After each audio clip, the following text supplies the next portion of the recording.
চাকরি বাতিল করেছে। এ সময় দাঁড়িয়ে আমাদের দাবি যে যোগ্যের সঙ্গে অযোগ্যের তালিকা অবিলম্বে প্রকাশ করতে হবে। এই রাজ্যের সরকার যোগ্য এবং অযোগ্যের তালিকা প্রকাশ করতে ব্যর্থ হয়েছে, তারই বিরুদ্ধে আমাদের লড়াই। আপনারা জানেন যে এই রাজ্যের সরকার যে যোগ্য চাকরি প্রার্থী শিক্ষক ছিল তার সঙ্গে অযোগ্য শিক্ষক ছিল। আমাদের লড়াই যে অবিলম্বে যারা যোগ্য শিক্ষক রয়েছে তাদেরকে স্কুলে ফেরাতে হবে। আপনারা জানেন যে আমরা বলি অন্ন বস্ত্র বাসস্থান খাদ্য কর্মসংস্থান, এই রাজ্যের সরকার সমস্ত কিছুতে দুর্নীতি করে চলেছে। আপনারা জানেন যে এ সময় দাঁড়িয়ে আমরা যারা গরিব পরিবার মধ্যবিত্ত পরিবার থেকে উঠে আসছি, আমাদের যারা ছেলেমেয়েরা স্কুলে পড়াশোনা করে, আপনারা জানেন যে তারা স্কুলে যাবে, স্কুলে তাদের শিক্ষক পাবে না। অঙ্কের টিচার বাদ হয়েছে, ইংলিশের টিচার বাদ হয়েছে, ভূগোলের টিচার বাদ হয়েছে। এরই বিরুদ্ধে আমাদের লড়াই।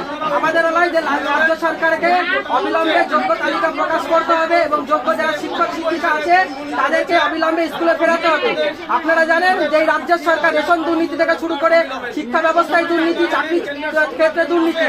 এই রাজ্যের সরকার মমতা ব্যানার্জির সরকার গোটা ব্যবস্থাটাকে দুর্নীতি করে সমাজটাকে ধ্বংস করছে। এই জেনারেশন আমাদের মতন যারা আমরা পড়াশোনা করছি, আমি একটা নেমে পড়ি, আমার আগামী ভবিষ্যৎ কি হবে? আমার ভবিষ্যৎ আমি যদি ভাবি যে আমি চাকরি করবো, স্কুল মাস্টার হবো, সবার স্বপ্ন থাকে যে স্কুল শিক্ষক হবো, সমাজ কারিগর যারা হয়, স্কুল শিক্ষকদের বলে সমাজ তৈরি করার কারিগর। আমি সেই সমাজ তৈরি করার একজন কারিগর হব। আমার ভবিষ্যৎ কোথায়? আমি চাকরি পাবো যখন আমার 40 বছর বয়স হবে। এই রাজ্য সরকার বলবে তোমার চাকরি আর নেই, তোমার চাকরি শেষ, তোমার যা টাকা আছে ফেরত দাও। আমার আত্মহত্যা করা ছাড়া কোনো পথ নেই। আমার ছেলে থাকবে, মেয়ে থাকবে, যারা হয়েছে তাদের সংসার আছে, তাদের 10-20 লাখ টাকা তাদের ব্যাংকে লোন নিয়েছে, তারা ঘর তৈরি করেছে, বাড়ি তৈরি করেছে, তাদের ভবিষ্যৎ কি? এ সময় দাঁড়িয়ে আপনারা জানেন যে রাজ্যে 8,212 বেশি স্কুল, হাই স্কুল বন্ধ হয়েছে। আপনারা জানেন যে গতবার যে মাধ্যমিক পরীক্ষা দিয়েছে তার থেকে 3 লাখের বেশি মাধ্যমিক পরীক্ষার্থীর সংখ্যা কম হয়েছে।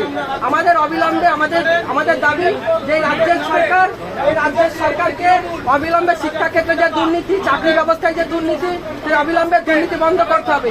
আপনারা জানেন যে কেন্দ্রের মোদী সরকার, সেই মোদী সরকার ইতিমধ্যে যে 12 ঘন্টা কাজের আইন, সে 12 ঘন্টা কাজের আইন এনেছে। আমরা আগামীতে লড়াই করতাম যে আমাদের 8 ঘন্টা কাজের দাবি, যে 8 ঘন্টা কাজ, 8 ঘন্টা বিনোদন, 8 ঘন্টা ঘুমানো। এই সময় আমরা লড়াই করতাম। আপনারা দেখবেন কিছুদিন পরে আপনাদের কাছে নোটিশ আসবে।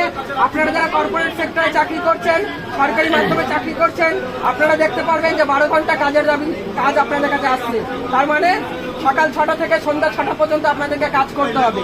এরই বিরুদ্ধে আমাদের লড়াই। এরই বিরুদ্ধে আগামী 20 এপ্রিল আমাদের ব্রিগেড সমাবেশ রয়েছে। সেই ব্রিগেড সমাবেশে আপনাদের কাছে আহ্বান, আপনারা আসবেন। আপনারা জানেন যে গোটা সমাজ ব্যবস্থাটা দুর্নীতিতে ভরে গেছে। এটা ভাবার কিছু নেই যে আজকে আমার ঘরে আগুন লেগেছে বলে পার্শ্ববর্তী মানুষের ঘরে আগুন লাগবে না। আগুন কিন্তু খুব ভয়ানক, খুব তাড়াতাড়ি ছড়িয়ে পড়ে। তাই তো বন্ধুগণ, আজ আমার ঘরে আগুন লেগেছে, কালকে আপনার ঘরে আগুন লাগতে পারে। তাই তো বন্ধুগণ, অবিলম্বে রাস্তায় নামুন।